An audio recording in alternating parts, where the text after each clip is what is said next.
Hi. Right now, Hurricane Milton is coming down on Florida. It's close to Sarasota. It hasn't made landfall yet, and I am sitting around, with hurricane, boredom. So I am going to film a machine learning model during a hurricane. Why? Because I'm stuck inside. All right. So what we're going to talk about is ensemble methods in supervised learning. Okay. So ensemble methods is where we use multiple supervised learning models to predict one target. So some way, some shape, some form, I take multiple models and I put them together. All right, so this is this is a good idea, but you can make this go wrong in a lot of different ways. Also, we tend to avoid a lot of these techniques because let's say that I went and I built five models. I built five models and somehow I ensembled them. Well, there's going to be a weakest link in there. And in addition, that's more opportunities for something to fail. And so in general, we tend to prefer to just have one supervised learning model if I can get away with that. Now, there are cases where it looks like we'd have a better result overall if I combine the models. If you're going to be using ensemble methods, specifically averaging and stacking, don't work with your worst models.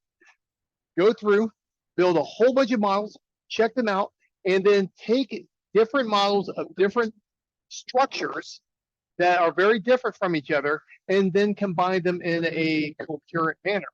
Now, if I make 100 models and I go through and I use all 100 of them, you know what? I'm including my 95% worst models. And what's going to end up happening is those weaker models are going to drag down what I would have had if I only would have stuck with my best models.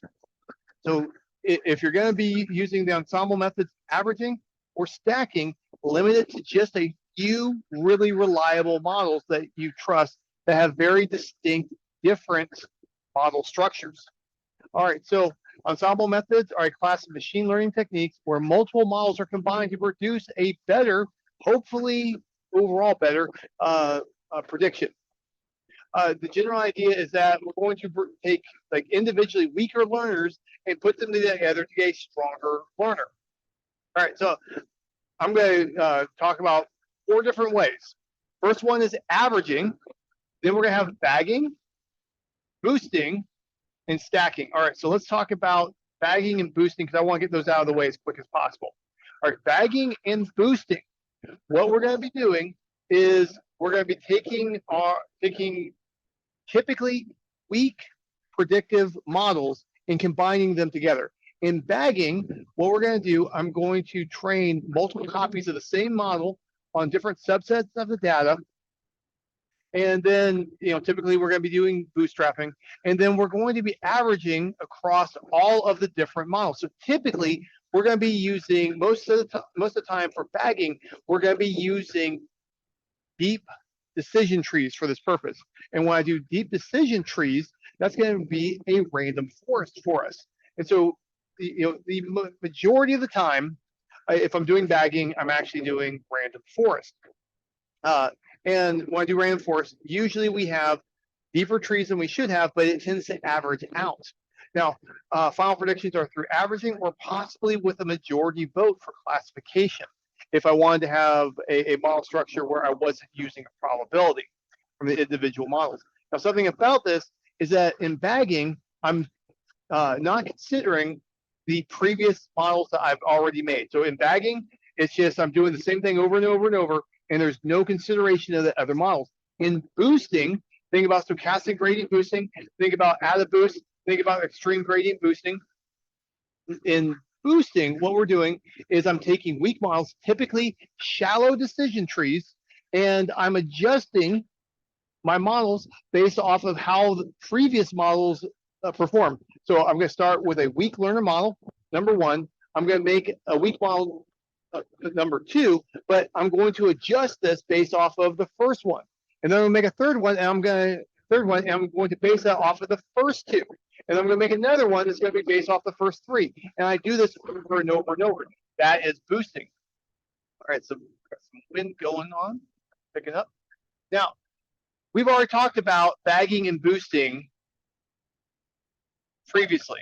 That's not really that interesting to us because there most of the time we're just going to go call random forest or gradient boosting or something and just jump at it. The other two are way more interesting. So in averaging, what I'm going to do if I'm modeling either a regression target or the probability for classification, I'm going to take several different models and I'm just going to average them together and boom, I've got it. I could actually do this for like binary classification if I wanted to, but typically we don't do that because that tends to be coarser. We usually want to have probabilities if we're going to be averaging. This is really good for reducing the variability of predictions. The other thing I can do, and this is pretty slick, stacking is what I'm going to do. I'm going to take a collection of predictive models, and I'm going to take their predictions, and I'm going to pass those as the predictor variables in another model. And that model is going to, its output is where I'm going to get my actual predictions from. Typically, I've seen the stochastic gradient boosting used for this purpose. Now, with averaging and stacking, when we do this, we want to have very distinct model structures. So I don't want to do like multiple random forests. I don't want to do like random forest and stochastic gradient boosting. I want very different. I want to do I want to do, let's say, one regression model, linear regression model. So maybe I'll do a lasso, but I won't do ridge. I won't do line of best fit. Those will not be included. I'll do a k nearest neighbors. I'll do support vector machines. I'll do random forest. Maybe even throw in a neural network. I just keep on taking all these different ones, and then I'm going to average. Then I'm going to do the stacking, whichever is appropriate. But I only select relatively good performing models compared to each other, and I make sure that I have different model structures. Otherwise, there's no point in doing this whole averaging business if they're very similar to each other. So averaging is just very simple. I'm just going up. I'm taking multiple predictions and take the average of them. This is row means, going on. The advantage is I can combine very different models. And so a nice aspect to this is that if I have, models have bias in them. Hopefully they have different biases, and by combining them together, they kind of counteract each other's bias, and I can get a better overall model. Also, stability. Stability is going to be much easier, because everything just kind of, washes out around the average. I'm not going to have any wild swings, or I probably won't have any wild swings when I do this. Pretty easy to implement and easy to understand relative to the other techniques. Now, when we want to start interpreting things, if I'm using an ensemble model, remember, I have to interpret all of the models that are going into the overall composite model. And that can be difficult at times. So there's definitely disadvantages to this. Also, another advantage to averaging, low bias. Another disadvantage is that we have a performance ceiling. Okay, what's going to end up happening is that my models cannot outperform themselves. Now I can reduce the variability, and I might be able to improve the predictions, but if my models just aren't hitting it, if none of them are hitting it, then I really can't expect to have a bunch of an improvement when I combine them together. Typically in this situation, my experience is that it's slightly better, but not a lot better, and making it not worth the trouble. And that's true for stacking also. Also, there's no learning from mistakes. So if you think about stacking, because I put things into another model structure, there's a potential for me to be able to just grab the best possible from each of the individual models, especially if I'm using a decision tree, stochastic gradient boosting, tree-based model, something like that. So when to use this is when I have several diverse models that are performing relatively well individually, and I want to combine them to get a better overall thing. And I'm not worried so much about model complexity. Definitely averaging is the simplest in terms of model complexity for this. Now, bagging, think of random forests. I'm going to, build a bunch of different models. I'm not going to consider what happened with the previous models. Winds are picking up, and I can get an overall better, prediction overall. So I can reduce overfitting by this by averaging. We can make it less overfit. We can improve stability. Now, parallelization, this is really, really easy if I'm doing the same model structure over and over and over. It's ridiculously parallelizable. And, frequently we will improve the accuracy from our individual models.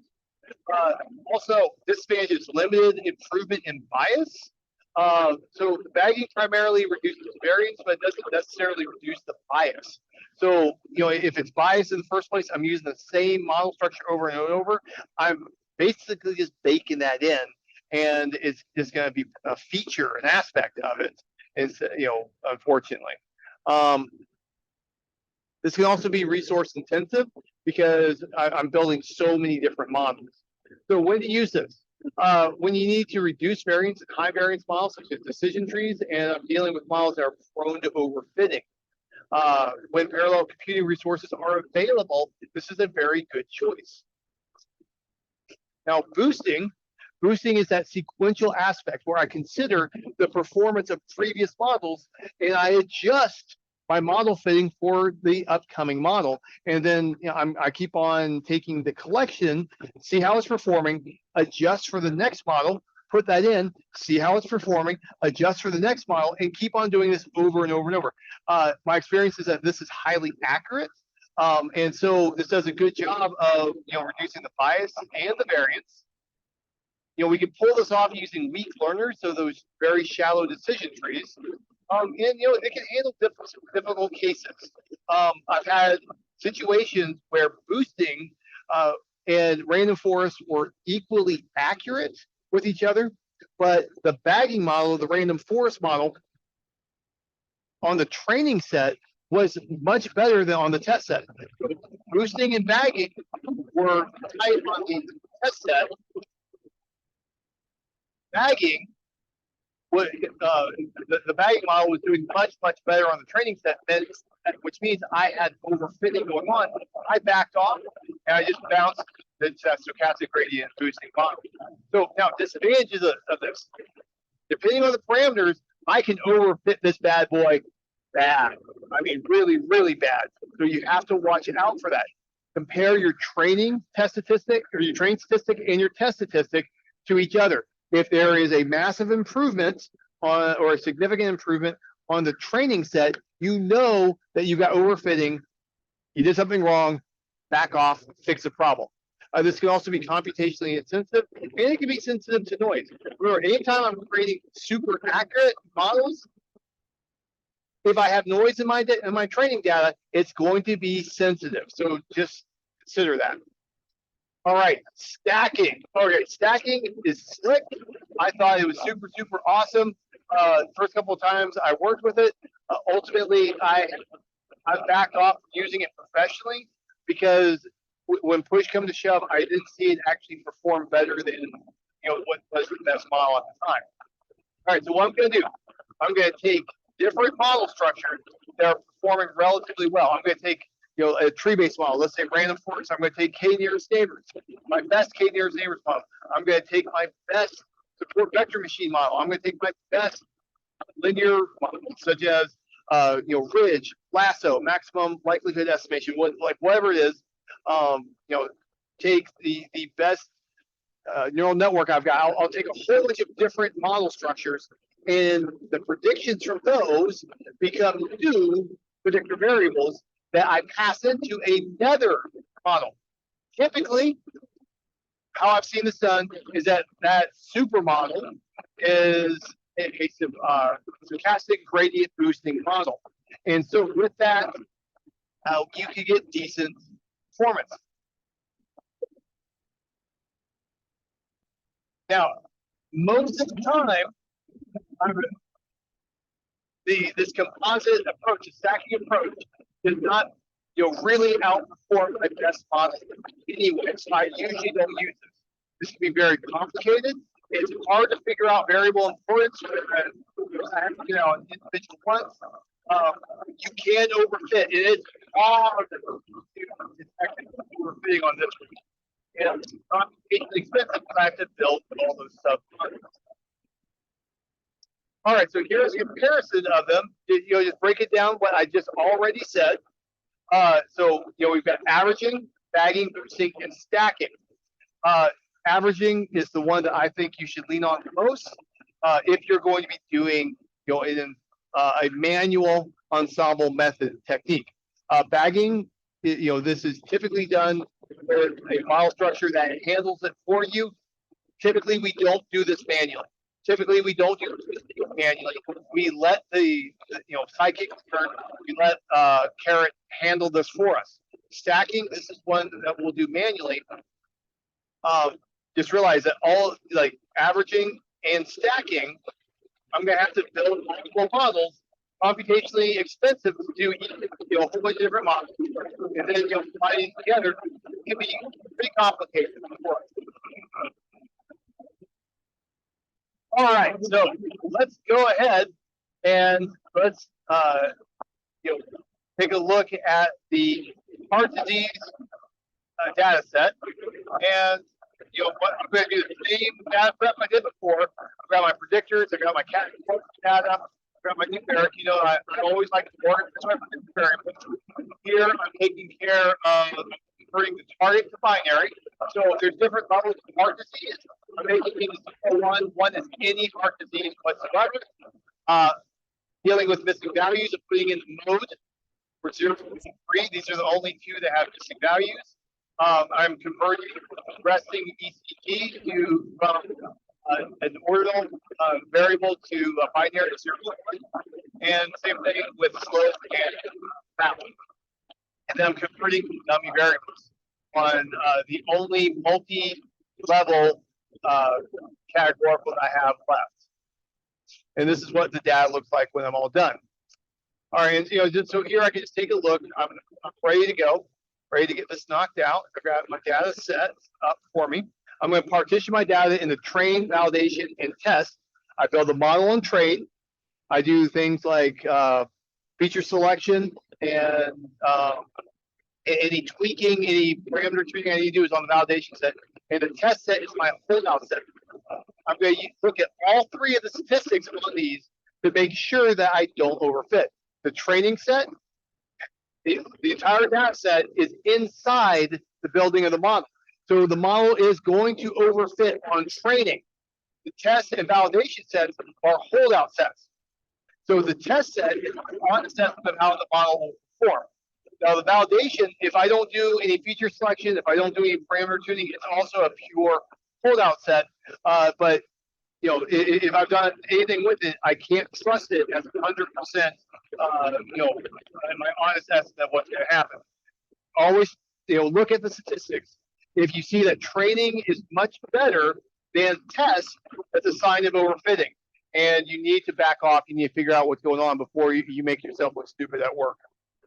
All right, I'm going to go ahead and use the Yo-Johnson power transformation on this. Remember, Yo-Johnson is the default for power transformer, and I'm just dropping it in. And you know, it could have possibly used box stocks where appropriate, but I decided not to. I'm just jumping at this. Now I'm going to center and scale, so I have mean 0 and standard deviation 1. This is important for support vector machines. This is important for k-nearest neighbors. This also, if I want feature importance off of a 5-cylinder model, cyclic learn, I need to do this where I can trust the coefficient to be important. All right, let's take a look at my histograms, my predictor variables. This is after the transformation. So you can see that things look more normally distributed than they would otherwise. And I'm going to run through, I'm going to do all these different models, all of which have the predict proba method that I can use. And I'm going to run through and do this. I do not have support vector machine on this. Support vector machine is to use predict proba. I have to add a parameter on the inside. I wanted to keep everything as pure as possible, so I just left it like this. And I'm going to hit the model. and I'm going to take a look at how everything works. So here I'm using, so here's the list of the models for fitting. I use list comprehension to fit the model. So boom, now I've got a list of fit models. Now I'm going to create a list of the predicted values. Now on this, you'll notice I have a 1 here because when I have 2 levels for a classification, I'm going to get 2 columns of this, and it's going to be an array, not a pandas data frame. I find that to be a pain in the neck. So I have to put data frame the restricted only to the second column. Remember, Python indexes, it starts at 0. So it's 0 is one of the 2 columns. If I had 5 levels for classification, the 0, 1, 2, 3, and 4. Right now here I'm making columns.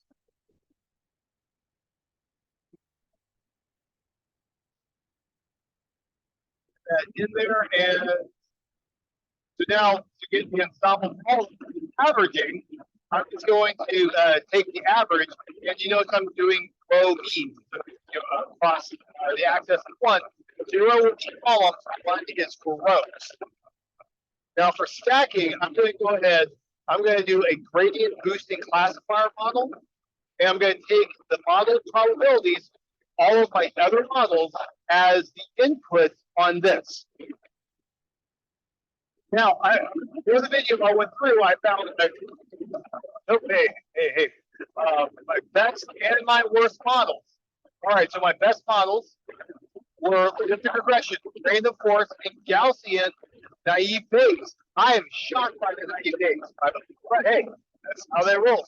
Or my worst, decision tree classifier. That's right.